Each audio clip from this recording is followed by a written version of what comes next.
Hello. Hi, thanks for sticking with me. This video is going to be scenario 2 and it's going to go same place as before in this desert, and the desert scenario, the story is the same at the start, so it's you wake up, you don't know where you are, why you're here, at a campfire, same deal. This time I have the character, this guy. Oh, it's mirrored. Didn't realise it was mirrored. Sorry. I have this guy. So, Fernando Toro. And he is, when you perform a scout action, you may choose a map tile adjacent to any space on your map tile.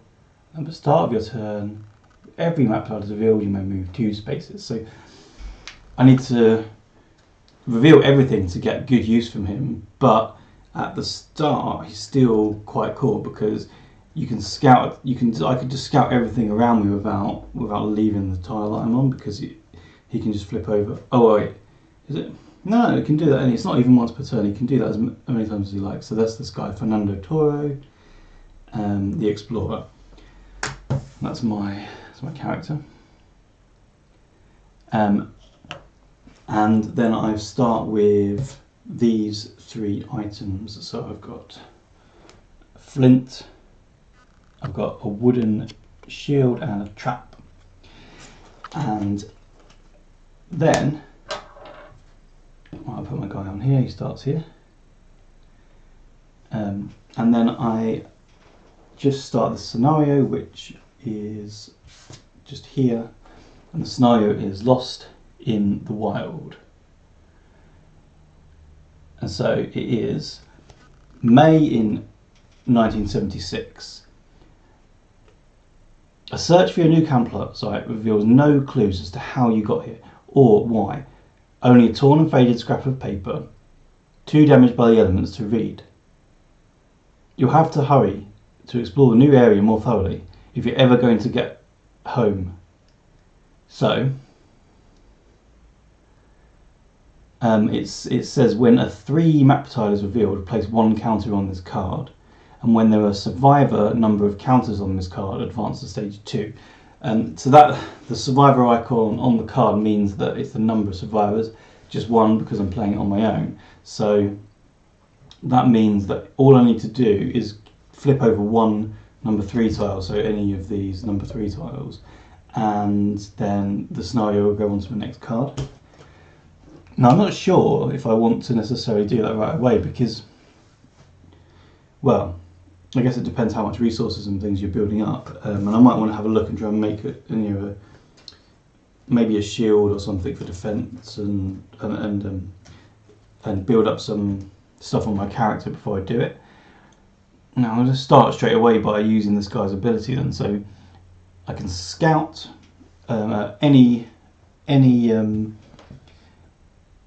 So is that right? So scout, you may choose a map tile adjacent to any space on your map tile. So I'm on this map tile, I can flip over any of these because of my character's ability. So I'm going to just flip over into the number 2 here as 1, that's 1 point of stamina. Just a quick point now, I was playing, well, I played the game a bit wrong last time, but the other thing I did is I didn't count every single time I had to spend a stamina. So it was a bit, I had a few too many actions than I should have really. But I also did some things wrong that went against me, and I died. So I'm not too worried. I mean, it was still quite tense trying to play that. So I'll talk about the other things I did wrong as I go through if we come across them. So spent 1 stamina to flip that tile. There wasn't much interesting on it, so I'm going to do another one. See if I can find a good path to the. See if I can find a good path to the. Oh, that pyramid's there. Oh, this is really no good, is it? Hang on, sorry. My light is flickering.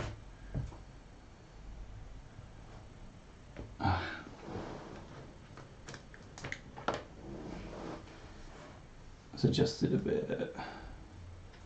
You just can't see me as good, but that's fine. You don't need to see me really.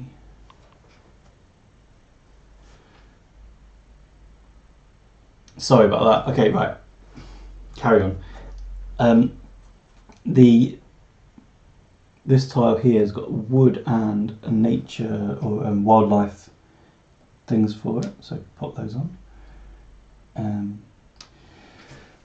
And then, well, do you know what? I'm just going to do all of those tiles because how many are there? 1, 2, 3, 4, 5, 6. So you've got 6 more to do. Do that. That's takes me down to 4 stamina. But I'm just going to flip them all. This guy's bonus is if you if you have them all revealed anyway. So try and grab it as soon as I can, and also just being able to see a decent route to my objective has got to be advantageous. So let's go. Although I think actually doing it sort of makes the exploration part a little bit less exciting. Now I've seen everything on the almost everything on the map.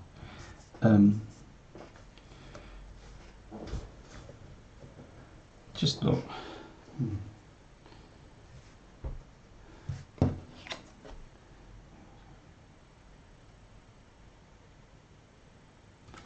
I mean, it definitely says I can do that. I'm not going mad. So, there we go. Rock here. Rock here. We got food down here. We got wood there. Another wood on that one. A wildlife over here. It's a lot of uninteresting tiles, but the pyramids here, which was a nice place to go, and I've got a statue thing up here. That's the broken statue that we looked at before. Okay, so I've got 4 actions left. Let's see what I can do here.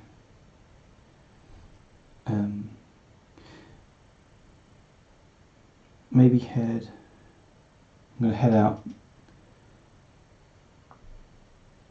I'm going to head out this way. Well, actually, no, I'm going to head out this way. So it's going to go 1, 2, 3, 4. So that's all of my actions used up. I'm going to grab this, which is 2 wood.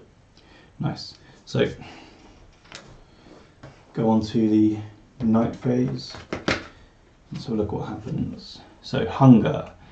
Spend a food or suffer a hunger damage. I've got a food, so spend that. Sleep.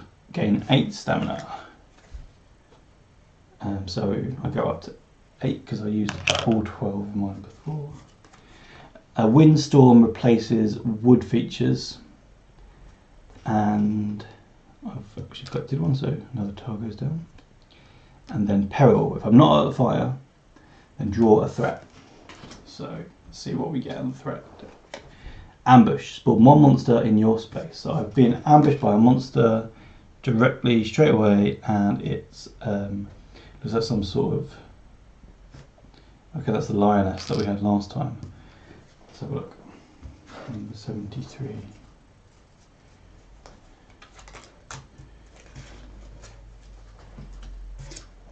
Yep, so the starving lioness has attacked me. I'm going to fight her. Well, I have to fight her.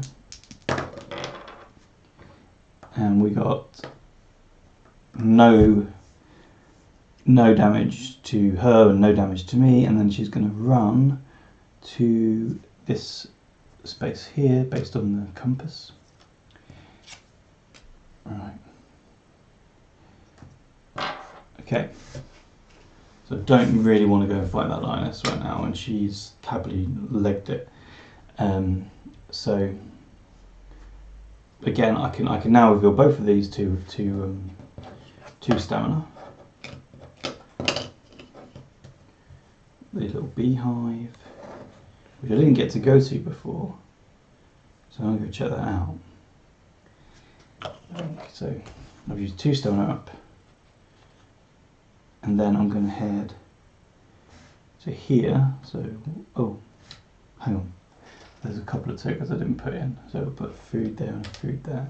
So we've got 6 left, 1, 2, 3, 4, 5. So 1, 2, 3, 4. Pick up that food, which is hopefully going to be a food. Yep, so we've got some nice cooked meat there. And then onto there for 5. So I've got 1 stamina left to use to explore this landmark beehive. The Beehive Hut, an ancient hut that looks like it once hosted an archaeological expedition. There's a gem-shaped socket in the floor. Resolve exploration card number 3. So the gem, I had that before. I had something that said if there was a gem on a card, then look at the next number instead. And that's the thing I did wrong. So last game, I had something like this when it said resolve card number 5 or something, but I also had a stone tablet that said if you have a card that has the word hieroglyph on, then resolve the card 2 cards higher instead, or you can if you want. Now I sort of made a mistake. So if you pick up, say I picked up the pyramid, which I know has hieroglyphs on, it says 24, and when you pick it up it says roll a dice and you can on a 1 to 6 look here, and on a 7 to 12 look over here, but it had hieroglyphs, so my stone said if it's got hieroglyphs you can go +2. Well, I made the mistake of thinking that it meant on the linked cards, so when it says go to 56, I thought it meant you could go to 58, but it doesn't mean that. It means that if I pick up number 24 and it's got hieroglyphs, then I can put 24 back and pick up 26 because that's too higher than 24. So I did that wrong. I'm going to try and do it right this time. So I don't have a gem, so I can't affect it. So I just resolve number 3. Let's see what number 3 is. Number 3 is, oh, okay. So number 3 is the stone tablet, which when you resolve a card that has the word hieroglyph, you may instead resolve a card 2 numbers higher. So that's exactly what I was just talking about. So I've got that. I've got that stone tablet. Now it. I don't know how I managed to get that last game. I did it wrong, I think, so I shouldn't have had it. No stamina left now, so on to the next night phase. But now I've got that hieroglyph, I want to go back to the pyramid because I think that maybe I get the gem in there or something. I'm not sure. I'm going to go back to the pyramid, but first I'm going to do a night card. So thirst. So I suffer a. I can do this now, can't I? So thirst is I suffer a thirst damage, or it's not very good, is it? Come on. There you go. So each survivor either suffers 1 water, or I can't do it like that. Sorry. So basically, I have to drink a water. So I drink a water, and I've got deep sleep. So each survivor out of fire gains 9. Otherwise gain 7, so I'm not at a fire, so I gain 7 stamina. And then I go on to inspiration, which is draw a project card. So I have another project card to look at. That is the wooden staff. And then patrol. Move each monster token 2 spaces towards the nearest survivor. So okay, so she's going to come towards me now. She is hungry after all. Okay, so she's coming to eat me. But now I can start my next turn. First thing I'm going to do, reveal that one. Oh, actually, when I did that, that's a number 3, isn't it? Sorry, so that should have caused the scenario to move on. So, well, let's hope it doesn't affect anything here. Where is it? There it is. So, scenario to stage 2, because I've revealed that number 3 is the footprints you found are large with terrible claws, but they don't match any creature you know. Still, there's something familiar about them. You're not safe here as long as that thing is roaming about.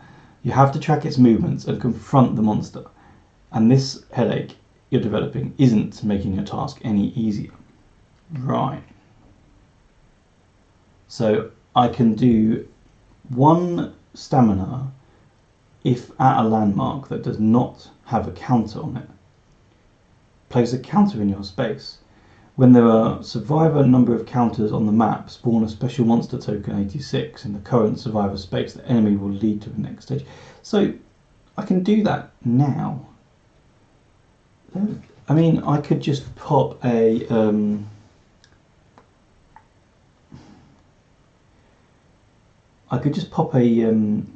token down now, and it only says survivor numbers of things. So that would mean I can spawn that monster in and fight it, this special monster, and that would take me to stage 3. So I'm assuming that stage 3 is just going to be kill it and win.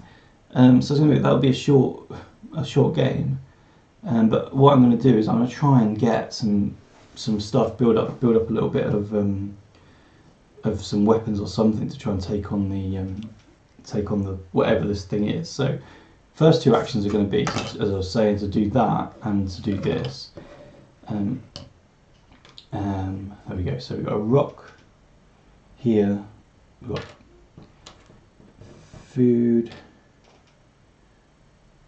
and food. Another rock. Okay.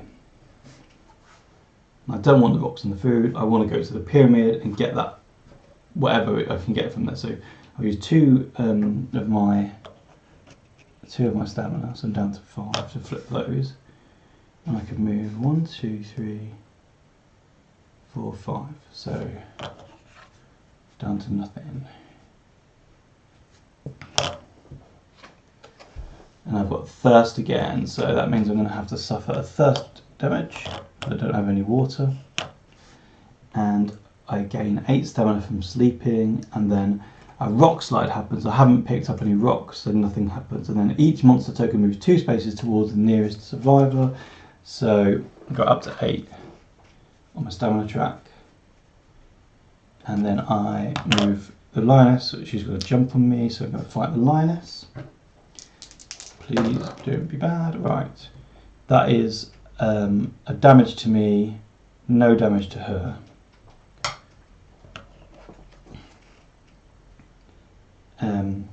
So that's a physical damage to me and nothing on the lioness.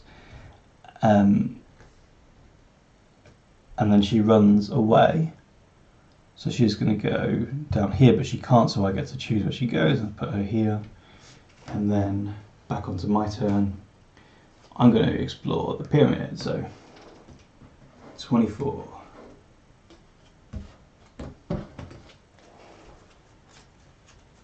Now I'm fairly sure that the pyramid has hieroglyphs. So let me look. The massive stone tomb is still intact. Hieroglyphs cover the walls, and a white skull is painted atop them. Yes, so actually the pyramid does have hieroglyphs, and it also has one of those gems on it. Now I know that I got something last game that said if you find a gem that you can do, I think, 1 higher. And it makes sense because this says on a die, on a 10 to 12, resolve card 56. So if I rolled a die and got 10 to 12, I could resolve 56. But what I can just do straight away is go, well, I've got hieroglyphs and this is 24, so I can go 2 higher and just take 26 out instead and see what that does. So 24, 26, and 25 is here. So 25 I think will be if I've got a gem, then I can do something else. Okay, so 26 was a gold necklace. So the text leads you to a secret door behind which you find a beautiful golden necklace, which is a treasure that has no effect. I've no idea why I've got a treasure that has no effect. It seems to be potentially dangerous for me right now to just go ahead and summon that bad thing. But it would make a hilariously short video campaign. It's a tough one to know what to do, because I'm not sure where I'm going to get this gem from. It could mean heading all the way to the other side of the map and exploring these things, or I could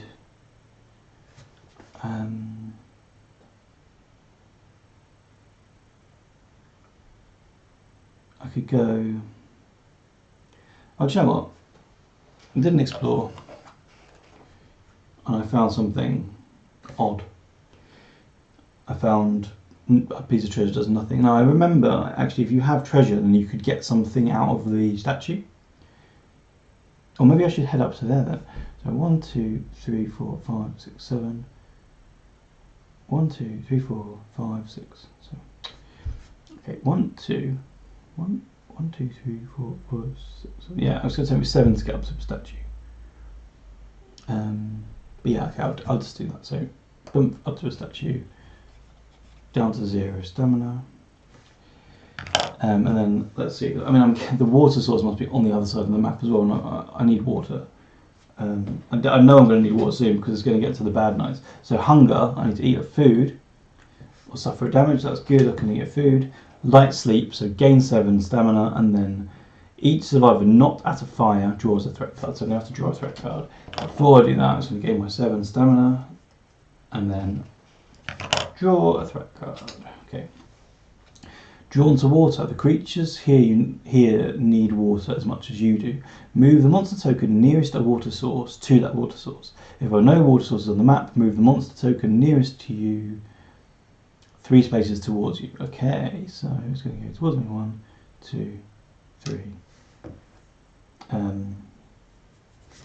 Okay, that's done.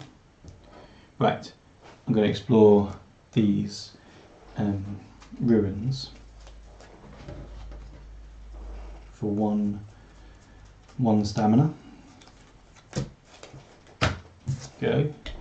So, gigantic statue. All that remains of a statue are its feet, a nearby head, and an inscription written in hieroglyphs. So hieroglyphs means that I can take number 22 straight away instead of rolling. But the one of the options here is, sorry. So I can either resolve 21 or 23 on this. So if I go 22, see what it does, because that's going to be the hieroglyph one. I found spyglass. So choose up to 3 tokens within 3 spaces of you and look at their faces. Right. Okay. So I've got this spyglass. It just lets me flip tokens over. It's quite good because you can see what's on the back of the stuff, which might be useful. I might as well just flip them instead of looking at them because there's no one else here. Now I can explore this place again because the first time I just went for the hieroglyphs. This time I'm going to have a look around. So this time I roll a die, and on a 7 to 12 I look at 21. No, 23, and on 1 to 6 I look at 21. So I got a 9, so that is 7 to 12. So I go for card number 23, and this is an ancient inscription. You study the inscription as the statue's base intently. You feel as if you are on the cusp of deciphering it. If you have 1 or more treasure items, you may resolve exploration card number 3. Right, so I can look at number 3. But number 3 was you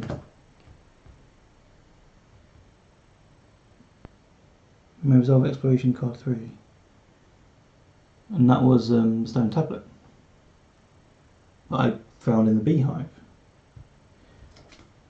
So, okay. So looking at the statue gave me the tablet. The tablet gave me the treasure. So the tablet gave me a treasure. The treasure let me find the tablet. That doesn't sound good. Have I done that right? Master key. Got 2 higher. Treasure from the pyramid was a golden necklace. Unless there's something else that needs just treasures. But that was the only way I had to get. Oh. All right. Well, that's two actions done. Okay. So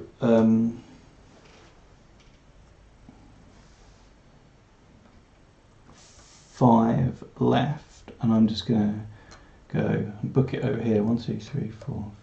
Actually, 1, 2, 3, 4. get the stone, and then use the stone to construct a flint. So I've got a flint on me, and then the flint. Oh, sorry. Of course, that's now available to build, but I have to take an actual flint out of the depth, which is 94, and have a look at that. So that's discard this card and spend 1 wood to place a fire token on your space. So 1, 2, 3, 4, and then constructed. So that's all 5 used up. So I can't actually place the fire, but I've now got a flint which will let me do it. I also need to use up a wood, which I've got 2 of, so that's okay. So I can now build fires, but not now. And we go on to a night phase. So malnourished. Each survivor either suffers 1. I've got to suffer an infection damage or use 1 up food and water. So I can't use up the food and water because I don't have any. So infection. So I'm infected. I'm really thirsty and I have a broken arm. But I get some deep sleep, which at a fire would give me 9, but I'm not at a fire, so I gain 7. And then low flames. Each fire burns out as the survivor at that fire spends a wood. So fire burns out. And then move each monster token 2 spaces towards the nearest survivor. So Lioness is still coming at me. Okay, so I gained 7 stamina then.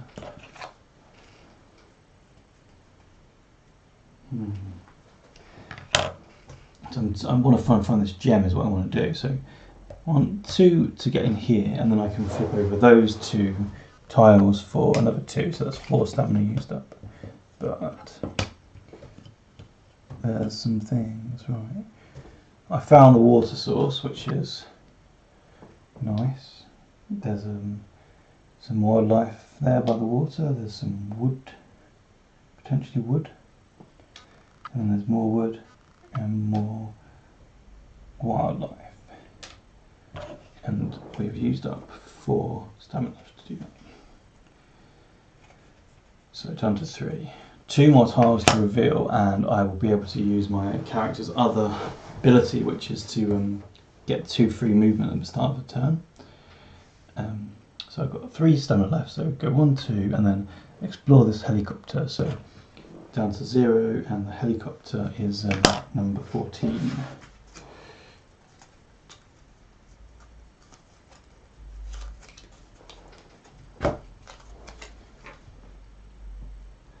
This helicopter is emblazoned with a white skull insignia. Judging by the broken rotor blades, it's never flying again. So roll a die and on a 10 to 12 resolve either explosion card 56 or 15. On a 1 to 9, resolve 15. So, okay, let's go. I got 10, so I can do number 56.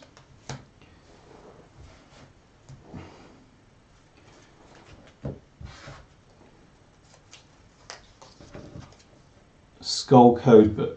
Right. There's a utility. When you resolve a card that has the phrase White Skull, you may instead resolve the card 3 numbers higher. So the Crash Helicopter has a white skull, and the codebook has a white skull.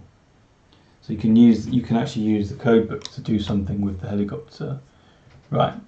I don't think we did. I don't think I did that before. 1, 2, 3, 4, 5, 6 items. So I'm good for that. And back to night phase. I need water. No. Okay. So I have thirst damage. I have infection damage, and I have physical damage. And each survivor spends 1 water or suffers a thirst damage. So I suffer a thirst damage, and bonk, I died. I guess I just rushed that really too fast. The character's ability to reveal everything, coupled with the scenario that moves up when you reveal, and the fact that as a solo player, the scenario moves on really fast. I just didn't know what to do then. I guess knowing a bit more about this desert would help to find the bits that I need. But yeah, I just I don't understand this combination in the pyramid at all. I went to the pyramid and I found a treasure that helped me go to the statue, and should I have stayed at the pyramid maybe? Was there a roll? Must have got. Do you know what, I'm going to have a look. So 24 was the pyramid, wasn't it? And I just went, well, 24 is the pyramid, but I can draw 26. But you can also do 56, can't you? So if you roll a die and get the right number, you can do a 56. Oh, but the 56 is the code book. And the code book I got from the helicopter anyway. So you get the code book from the helicopter or the pyramid. You can get the treasure from the pyramid, but only if you have the hieroglyphs. But you need the treasure to find the stone that give you the hieroglyphs from the statue. But that's the part I just can't understand. So I had the hieroglyphs. It gave me a treasure. Unless something else in this world needs treasure, which it might do, then that could explain it. So the code book would have let me do some more investigating in the helicopter to see something else. I don't know what that is. I'm going to have another go at this one and try and approach it differently. I'll end up with a different character as well. So we'll see how it goes. Yeah, I think that guy, that just the way that he can just flip everything means that it's a bit advancing things too fast. I needed to take my time and collect some more stuff. But then I'd run out of food and water, and there's nowhere to get water. The issue I had last game as well, I ran out of water, couldn't really get much water. And so you need to be out there, you need to find that water source. And actually, just looking, water is, now I know that a water source is on the back of a number 3 tile. And there are only 4 number 3 tiles, so I guess what I need to do is look for that water straight away. But the thing is, it ties in with moving the scenario up. Although moving the scenario up doesn't really hurt, because all it does is tell you what the next thing is, which is to put a token on a landmark. So maybe what I would do is go out, find the water. Right. This is the last thing I did. This is the thing I did wrong before. The water, when you flip it over, it's over here. When you flip this over, you see that it's got fresh water. It stays there, and you can go and pump as much water from it as you want. Every single stamina that you use up for it just gives you a water. So obviously up to your carry limit, but you could carry 10 water around with you. And obviously last game I needed water to get back to those camels to escape. I could have just wandered over, got some water and wandered back. And I was running around going, I don't know how to get water, that's because, well, I just did it wrong and it should have stayed on the board. The weird thing about this is there's one water pump in the whole desert, and there are 3 desert water tiles, and all of them are the same, so they all have that on them. So it's like, I guess different places can have different types of water, and I know there's a poison water and potentially a dirty and poison water you can get in pumps. So I suppose in different scenarios or different terrains, you get different numbers of pumps and different types of tiles. But in the desert, there's no need to have 3 desert pumps, because there's just one pump, and they're all fresh water. Yeah. Okay. Well, I guess that one just all felt weird to me. Like I was doing it too quick, and some of the interactions with the locations don't seem to make sense to me. But I'm going to go and have a check and actually make sure I've done this right. And I'm going to have another go at scenario 2. So scenario 2, take 1 is over, and I will try again. So thanks for watching. Hopefully you'll stick with it, and we'll see how I can get through scenario 2 or not. Thank you.